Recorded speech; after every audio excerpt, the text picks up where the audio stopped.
Hi everyone, welcome back to my channel, Myra Lorraine. Thank you all so much for stopping in to watch my videos. You know I appreciate it more than I can say. And I know it's been a little bit, but life challenges, and I know you all can relate. But we're not going to let that stop us. We're going to keep it moving. We like this kind of fun stuff. Well, at least I like this fun stuff of sharing what I make with you all. So here goes. As you can tell by the title of this video, this is my next addition to my hashtag Make 9 for this year.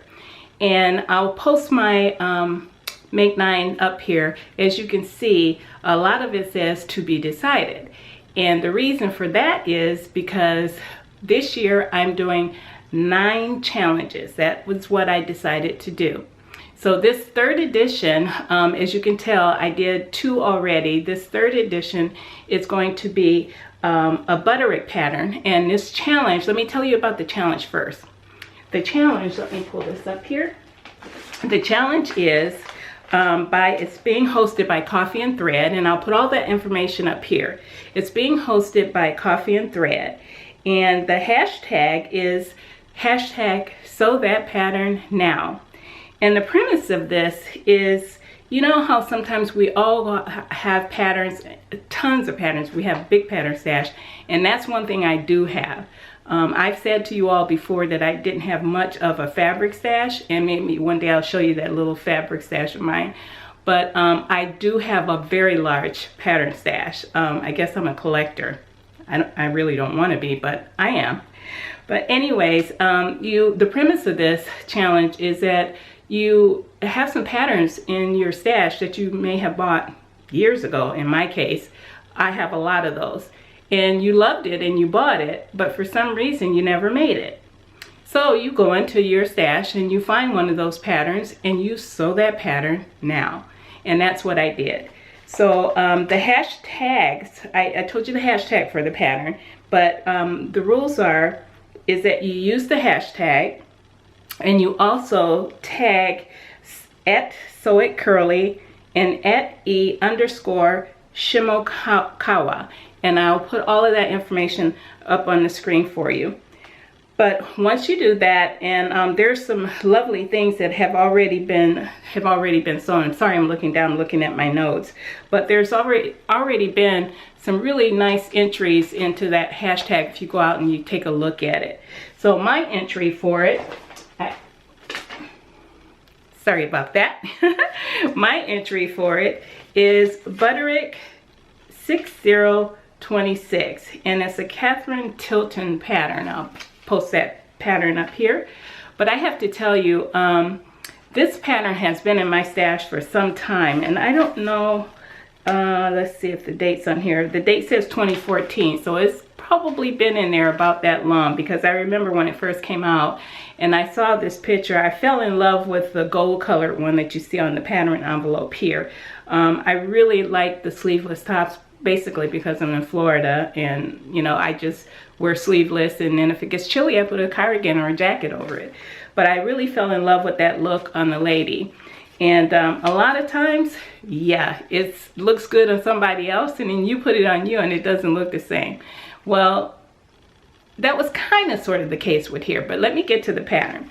This pattern was super easy to sew. I actually did it in a few hours during the day. I was surprised at myself, because when I looked, and I'll bring the pattern up again so you can see it, when I looked at those starbursts of stitches that it has radiating from the shoulder down and from the sides in, I thought, oh my gosh, that's going to take me forever to do. It didn't. That was the fastest part of this shirt, and it was really simple to do, and the instructions were perfect. I didn't have any issues with putting this together based on the instructions. After you look through them, you can basically put this together by yourself without them. So that was really nice. So let's talk about the fabric. This fabric I've had for a little while, and I believe it was a win, but it came from sewalicious.co.uk, and it's a Swiss dot rayon chambray. Let me see if I can bring it up so that you can see it a little better. There you go. And the fabric is really nice. It is a nice chambray, and it's really light. I have no complaints about it. It's just beautiful to work with, beautiful to press. I mean, it was just gorgeous. Washed up really nice because I did pre-wash it before I made this. It's a little wrinkled now because I had it on taking pictures. But I do like the way this looked. It turned out just like the picture. There were a couple of things. I made this right out of the envelope.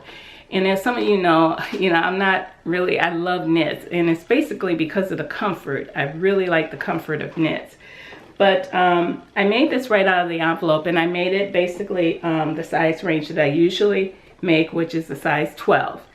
And it turned out really pretty good. And what I'll do is I'll post some pictures of me here in this and let you see it. It turned out pretty good, and the fit was pretty right on. There was only one thing that I noticed, and it wasn't anything really bad, but it is something that I would probably, if I made this again, have to work in the pattern for a fit. And you don't notice it as much on me when you're looking at the pictures, but you can see it a little bit better here. See right where we have this almost like a pucker, there needs to be a pleat. I need to take a tuck out of the pattern right here in the size. And to me, that's pretty typical in most of the patterns, the commercial patterns that I make. If it's a blouse like this and it's sleeveless, I usually get that in there. And I think it's probably due to the fact that I may need to do a full bust adjustment on this one and then put the tuck in there as well. But that's not something that I'm probably going to do for this one. I'm definitely going to wear this blouse because I do like it. It's not as snug on Sally 1, my dress form, as it is on me. And I'll bring up pictures again, or the video, whichever one, so that you can see it. It's not as snug on her as it is on me. It's a little bit snugger across my breast. But as you can see, it's not pulling the buttons apart. It's just a little... not loose. Well, it's not too tight, but it's just a little snug. And I say that because I wear knits all the time, so there's no snugness with a knit. But overall, I do like the way it looks. I absolutely love the way it looks. And the back, there is no yoke. It's just a simple back. It is a shirt tail. There are darts. I think they call them fisheye darts in the back here, and that may be a little hard for you to see with this pattern, but yeah, there they are. And now the other thing is it calls for, it did have a band, self bands for the sleeve bands, if you will, to put in there.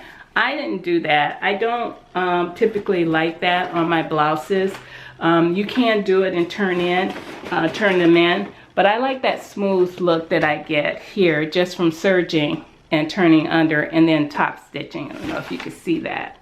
There we go. And I just like the smooth edge that it gives, and it's nice and clean. And you can get the same thing with a sleeve band when you do that and you stitch it and you turn it on the inside. It's just a little bit thicker. But anyways, this one turned out really nice. The collar went in super easy. Collar stand and the collar band didn't have any issues with it whatsoever. Just a really all-around nice top. Yeah, I probably could have another one of these in white for the summer. It would be really cool, especially in an eyelet or a white Swiss dot or something like that would be really nice. So we'll see, but right now that's it, and I did sew this pattern now. So that's it for this edition of my hashtag Make 9. And it was actually, I don't know if I said that in the beginning, but the hashtag Make 9 is actually hosted and has been for several years by the host LuckyLucille.com. And oh my gosh, there are so many followers and so many people that have been following her initial challenge, and it's been an annual thing every year, and it has been so rewarding for me to help me move forward and do things that I probably wouldn't have done on my own. It actually forced me, because I did complete it last year and I do plan on completing it this year as well, but it helps give me those things that I probably otherwise wouldn't do. So that's it, you guys. If you have any questions about this top that I made or anything else, please go ahead and leave them in the comments, because you know I truly enjoy answering your comments. And if I don't have an answer for you, I'll try and find it for you. Anyways, take care. Thanks again for stopping in. And if you like what I give you as far as content, please don't forget to give me a thumbs up and comment and subscribe. And I'll see you in the next video. Bye now.